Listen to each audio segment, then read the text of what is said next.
Mallikpur station যাবি রে? না ভাই, যাবো না। ফালতু এখানে বসে সময় নষ্ট না করে গেলে তো তোর 2 টাকা ইনকাম হয়। আরে ফালতু বসে না থেকে চল। যাবো না ভাই, ব্যাটারিতে চার্জ নেই। দাদা, আপনি কি মল্লিকপুর স্টেশন যাবেন? হ্যাঁ ভাই, যাবো, বসুন।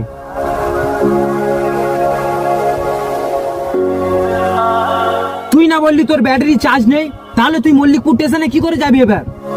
আস্তে কথা বলুন, আমি আপনার গোলাম নয়, নিজের টোটো। মন চাইলে যাবো, মন চাইলে যাবো না। ওই লোকটা টাকা দেবে, আমি কি টাকা দিতাম না? টাকা দিলেও আপনার মধ্যে আর ওই লোকটার মধ্যে অনেক তফাৎ। আপনি প্রথম এসে কি বলেছেন, কিরে মল্লিকপুর স্টেশন যাবি? আর ওই লোকটা এসে কি বলেছেন, ভাই মল্লিকপুর স্টেশন যাবেন? ভাই, আমি কিন্তু আপনাকে চিনি না, আপনিও কিন্তু আমাকে চেনেন না। একটা অপরিচিত মানুষকে কি তুই তরকারি করা উচিত, নাকি আমি টোটো চালাই বলে আমাকে মানুষ মনে হয়? পারলে মানুষের সাথে ভালো ব্যবহার করবেন। ভালো ব্যবহারই কিন্তু ব্যক্তিত্বের পরিচয়, ভালো মানুষের পরিচয়।